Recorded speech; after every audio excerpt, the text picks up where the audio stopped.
5 most annoying mistakes that a lot of editors make without realizing that those are mistakes. The problem with those mistakes is that they really hurt the watch time of the video, and your videos are not going to get many views, or your client's video are not going to get many views because the video is not going to be engaging. It is going to be annoying to watch. So as an editor, you should avoid making those mistakes. And without wasting any more time, let's get straight into those mistakes. Mistake number 1, not cutting the silences or mistakes properly. This problem happens when our timeline is zoomed out to the point we are not able to see each second on our timeline easily. Whenever we will cut a dead space or a mistake and try to merge 2 clips together, there's going to be 0.5 or 1 second of delay at the end of the sentence as well as the start of the sentence. Let me show you an example. Especially here in Dubai, there's many crypto traders that had a huge come up that made. All you need to do to solve this problem is that whenever you do the cutting of the video, zoom in to the point that you are able to see each second on the screen. Every time the graphs go down and then it becomes stable, that means that at the point where it became stable, we stopped speaking the sentence. And every time the graph goes up, and everything before that beginning point of the start of the graph, everything before that we can cut it and then we can merge it. It is going to sound good. But if for some reason it doesn't sound well, you can use cross dissolve effect in Premiere Pro to fix that problem. I don't know the name in DaVinci Resolve or Final Cut Pro. You can take a look. Mistake number 2, not making the text readable. And this problem happens when the background color and the color of the text matches with each other. That makes it really hard to read. Let me show you some examples.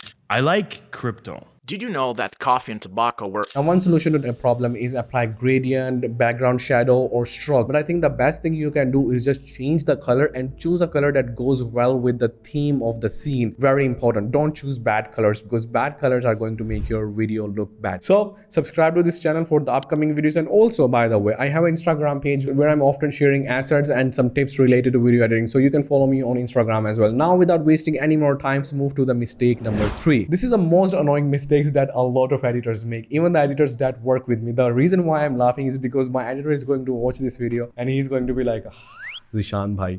But anyway, and that mistake is going to be using the same sound effect again and again and again. For example, click sound effect, or a button press sound effect, or a glitch sound effect, or a whoosh sound effect. What they do is that they will choose one sound effect and they will keep on using it. That makes the video disturbing and annoying to listen to. Just imagine that I'm talking to you, after every 3 seconds I make the same noise.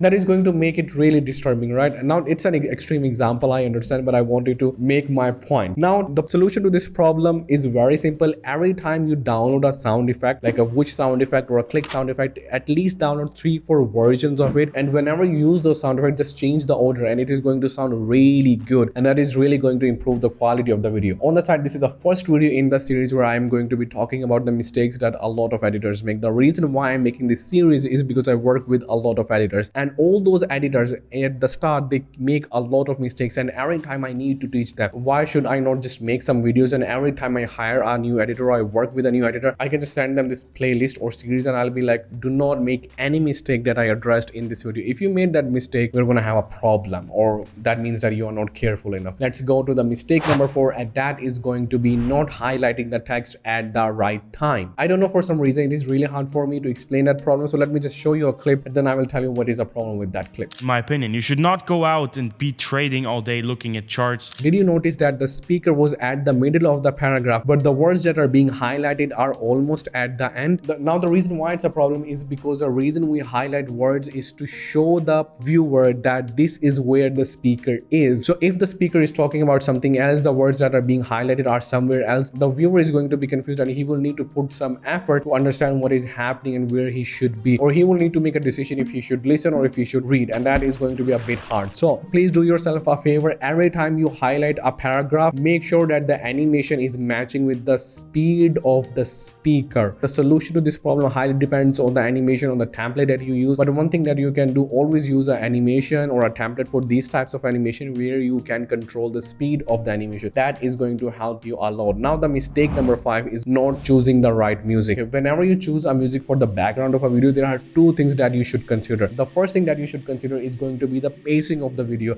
how fast the speaker is speaking. Let me show you an example. Becoming rich in today's world is not an easy one. It's never been, because everyone around you is going to tell you how hard it is, tough it is, that it's nearly impossible. The reason why this video is funny is because the speaker is speaking really slowly, but the music is really fast, and that makes it funny or hard to watch. So this is a mistake that you should not do. Now, one thing that you can do is that you can use beats per minute metric to understand. Some websites like Envato Elements will give you a category where you can choose beats per minute category, and the higher the beats per minute, the faster pace it's going to be. That is going to help you. And the other thing you can do is that play the video and play the music in slow speed in the background without importing or downloading, and then listen to it. Does it match with the speed of the speaker? If yes, then download it. But I think you can use Envato Element. The second thing that is really important when it comes to choosing the background music, and that problem a lot of editors make, is that I don't know why every editor who starts editing, he starts editing by choosing corporate music. I think it is because YouTube gives you a lot of corporate music without having copyright issues. You need to have a deep understanding of which keywords to use to get what kind of music. The best thing you can do is go to Envato Elements and take a look at all their categories. Now, once you understand all these categories, understand that if the video is a bit suspenseful or about history, you need to choose those kinds of music. If the video is about happiness, you need to choose upbeat or chill music. So you need to choose a music that goes with the emotion or the theme of the video. Do not be like the person is talking about someone's death and you have a corporate music in the background, because that is going to be really funny. Anyway, these were the first 5 mistakes that I wanted to talk about. In the next video, I will talk about other 5 mistakes. So hopefully this video taught you a lot. By the way, one really important thing, watch this video, because in this video I talk about the fundamentals of editing, that how to decide which editing style you should have in the project that is given to you. But anyway, I hope you enjoyed this video. So I will see you in the next video. Till then, take care and stop making this mistake. Okay, bye bye.